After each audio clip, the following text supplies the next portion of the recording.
Hey guys, welcome back to the channel. AZ Triumphster here. So, some time ago when I installed the Skinnies bars, the Dean Speed Skinnies bars on my Softail Slim, I had gone up to Arrowhead Harley Davidson and had a parts guy help me out in getting a clutch cable extension and wire extenders for the controls, and then later on, after I had referred Micah to get his Street Bob and I had that referral credit, I went back to the same guy, in fact, and got that tuner that you guys recently saw me messing with on my Slim. So anyways, the this parts guy, totally kick-ass dude, really helpful and super friendly. His name's AJ, and you know, we talked about a ton of stuff, bikes and Dean Speed Customs and all this cool stuff. Turns out he, from what I hear, has a pretty wicked kick-ass Sport Glide, and I also heard that he recently installed a set of Dean Speed Customs Softail highway bars. So I'm headed over there right now to see what this bike's all about, see how these highway bars look on a Sport Glide, and have him kind of tell me about it. Yeah, so let's see what we got.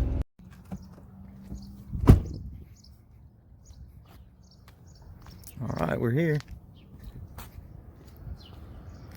Hey, what's going on, man? What's up, dude? How you been? Good, man. Good to see you. Hey, you too. Yep. All right. Fist bump for Corona. Yeah, right. Got to be careful. So what do we got here, man? I wanna hear about this thing. I hear it's pretty wicked. What we got? Dude. So this is it. This is my 19 Sport Glide. A little bit less than stock. My setup, so I come from riding a lot of Dynas and stuff, so I did a T-bar setup on it. It's just the most comfortable thing for me, just 14-inch FXR division bars. Those are nice looking. Yeah, with that I matched it with a taller windshield. This actually by Slip Streamers is the name of them. Just because the one that Harley makes only comes up to 5 inches, so it just looks bad with the 14-inch T-bars on it. Right, and you're a bit taller too, right? Mm-hmm. So that makes So sense. It gives you nice clearance where you can kind of see over it, still kill on the buffeting a little bit. Then went ahead and got a Saddleman seat. This was awesome. I actually met it from a couple guys off Instagram. Odin Manufacturing is their name.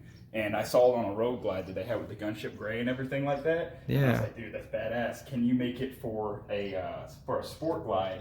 And they actually went out and they still use, I believe what he said, they still used all the dimensions for a touring bike. They just changed the bucket. And so that's why it has it's got such a deep little back seat right here. Yeah, that looks like a lot of back support. Did it with the gripper and everything like that, so I don't slide around through turns. Oh yeah, that is nice. It's awesome. And then just simple Harley stuff, so I did just, your backrest and then a good luggage rack just for carrying extra stuff, because this bike, you can use it for your running around type stuff and you can use it for touring. So it's nice since it comes with the quick detach bags, it comes with the nice, suspension setup. It's awesome, I love it. What's up with that shifter style with those wheels? I've been wondering about that. Do you like that? Yeah. So this is my ode to the Dyna Bros, to let them know that I didn't completely forsake them by riding a Softail now. Just a set of skate wheels. I saw it it's from some guys. Track or Die is the name of the company that makes them. Right on. And you can do it to where they don't spin, but in my personal opinion, how you're gonna have skate wheels and they don't spin. Right. Yeah. So they got bearings and everything. So it's bearings and it's basically just a giant Allen and spacers. And I mean, if you could buy their stuff just to have their spacers and their bolt and everything, and go out and buy some whatever type wheels you want. If you want reds or something like that, you can throw them on there and it'll look the same. It's nice because it didn't tear your shoe up as much like how the rubber shifters do. Yeah. Then there, since we're kind of in that area, I'll talk about, I got this highway bar from Dean Speed Customs. It's awesome. I was looking for a different alternative to the Harley bar, just because the way that the Harley bar comes out, it's ugly. It's too big and gaudy, and it kills the look of the bike, in my opinion. For this one, at least. Right. Well, it goes good with the peg style instead of the boards. You got forward foot pegs. So yeah, I like it, and it's just up far enough and out wide enough to where when I ride, I can go through throw my heel on it, kind of stretch out, relax, you know, Right. and it looks good. That's the biggest thing. I want it to. Can you put your foot up? I want to see if Yeah. it, because you're saying it clears it, right? Yeah. So it completely clears. If you look at that's right Nice. there, and you can go through and rest your Nice. foot or whatever, and even on the other side. I've been wondering about that. When it comes to shifting, my foot's never even going to touch that unless I Look at actually put that. my foot up on it. That's clean. Nice. Now, did the mirrors come stock turned under like that? No, they were so originally this bike comes with like the best way I could describe it's almost beach bars that it comes with. Really? So it's weird. I mean, they're low almost to the tank, and so the first time that I took it out before I did the bar setup on it, I took it up through Jerome and down through Sedona and hated every minute of it. I was like, dude, these bars, and I could feel it was just the bike. I couldn't put the bike where I wanted to, where I was used to be able to control it. So that's when I decided to do the T-bars on it. And with that, my mirrors were way up here, and it just kind of looked dumb. And so I was like, we'll just do the old switch and flip on them real quick. And you can still see, because it's 14-inch bars, I can still see up under my arms just fine. Nice. So, how long have you had this thing? This thing I've had since last July, as I believe when I got it. Okay. It spent a little bit of time in the shop. I only got about 6,000 miles on it, unfortunately, because it spent 2 months in the shop. Well, what? Because Yeah. What happened? I blew the motor up. Oh shit! How'd you do that? I was mobbing with a couple of my buddies down in Tempe, and at some point while we were riding, none of us know what happened. I hit something, and it hit just my oil pan.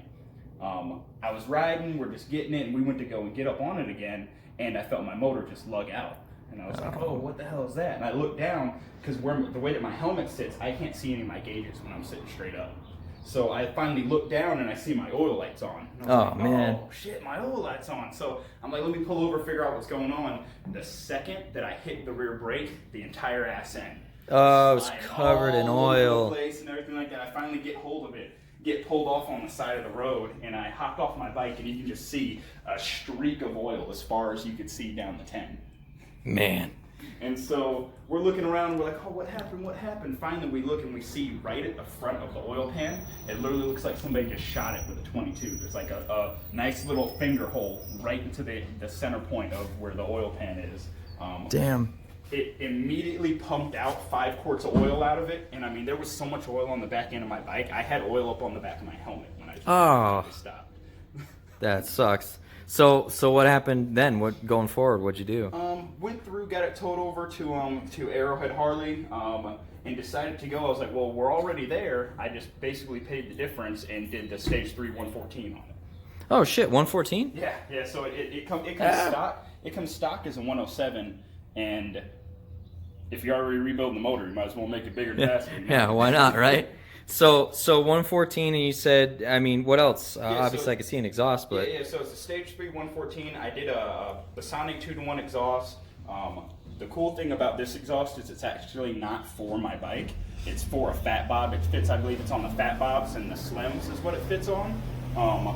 So I kind of looked at it and I was like, well, you know, all of the M8 Softails, the frame's all the same except for the breakout, and that's basically just the front end. So the frames are all the same and the motor's all the same, and it was on sale. Instead of paying $1,000 for it, I paid $400. oh shit. So I was like, you know what? For $400, I'll buy it and I'll make it work. And the only difference was that this bracket that Basani puts on for their exhausts, right there, where the saddlebag connects to, originally my saddlebag puck was here. And so when I put this one on with it and everything like that, my saddlebag, this support arm, didn't reach where the puck was. So I just had a good friend of mine go through and he cut it and extended it, and I ground it down to where it would fit. Boom. $400 pipe for... Hell yeah. Yeah, I wouldn't have passed it up either. Just made it work. And I did that. I did the heavy breather on it, and then I also did the Harley Street Tuner with the auto tune module. Auto tune. Okay, so you've got the wideband O2s on here then. Which is nice. It's the one thing I will say, if you look at doing something with the auto tune module on it, realize that the O2 sensors are about almost a ½ inch longer than what the stock ones are. Oh, you got some clearance you gotta just be mindful of. Yeah, so you got to be really mindful of what clearance you have. Oh yeah. And even I'll tell you the new 131 kits that everybody's putting in. Mhm. If you do the auto tune module, you have to use a Basani head pipe. Oh wow, okay. And it's because where Harley put their bungs for their head pipe, you end up hitting the transmission case and you end up running into the back of the oil filter. And so it won't work at all, so you got to use a different head pipe. Well, I'm glad I'm learning this because I just, you know, picked up the street tuner from you actually, and put that all together, and I was looking at the auto tune and all that stuff, and somebody along the way said, oh, you have to drill out the bungs and do the 18 millimeter wideband. So as I'm hearing it now, those wouldn't even fit on the stock head pipes. So it's one of those, you got to really take into account that you're going to be changing some bungs out, and just the distance, because I mean, let's not even joke that that's crazy for an O2 sensor. Yeah, that's a big job right there. Okay, so full system or bust. Yep. So I did the 2-to-1, and then when it came to my my heavy breather that I chose, I just went with a stock look, because I wanted to. A lot of your big heavy breathers that you have, they just kill you leg clearance is what it is. Yeah. And I like comfort. I like being fast and comfortable. So I just went with the one with the stock look. It's just basically changing the back plate, and boom, works just fine for me. Well, I gotta say, with a 114 and you said stage 3. Yep, stage 3. Yeah, it's a pretty unsuspecting bike here. The fact that you got bags and the luggage and the fairing and the shield. I mean, it's just it's not what you would expect to carry a 114 and a ton of power. So I bet this thing gets it. Yeah, dude, it gets it. Want to hear it? Yeah, I absolutely want to hear it. Yeah, fire it up, man. Sweet.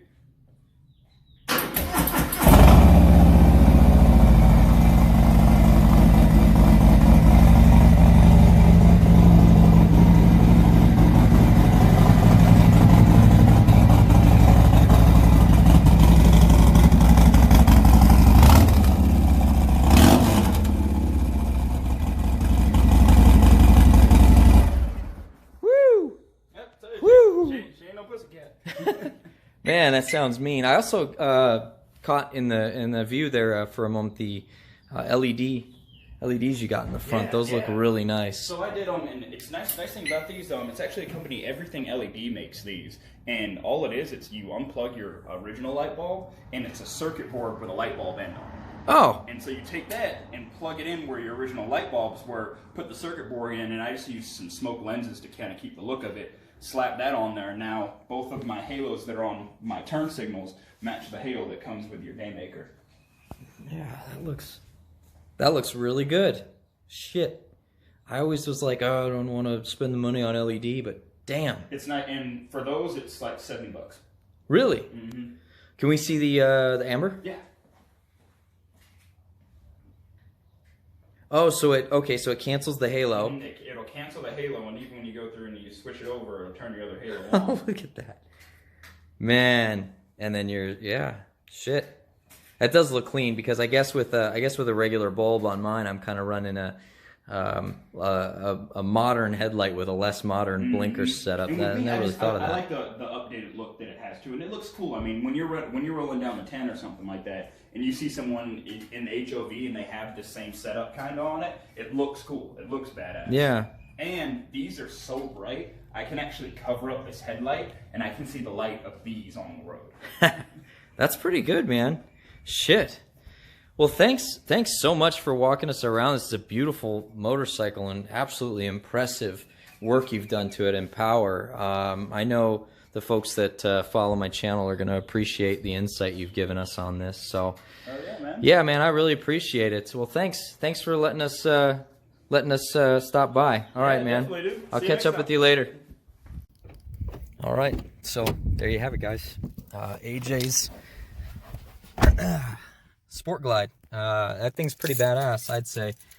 Very impressed with it, and certainly glad that he lended us the time to talk about it and walk around and show us all the things that make it unique. So him, myself, and a few other buddies, when I say a few, maybe like 5 or 6, are taking a ride up north tomorrow.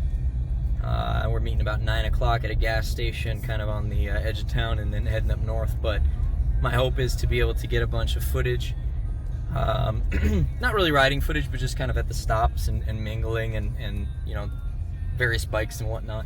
But AJ's going to be there, so maybe we get some feedback on on his riding style and whatnot. But I hope you guys enjoyed it. I know I certainly enjoyed hearing about his bike. Just to see what's next, why don't you go ahead and subscribe so you get notified when I'm posting videos. Go ahead and like this one, and as always guys, stay safe out there.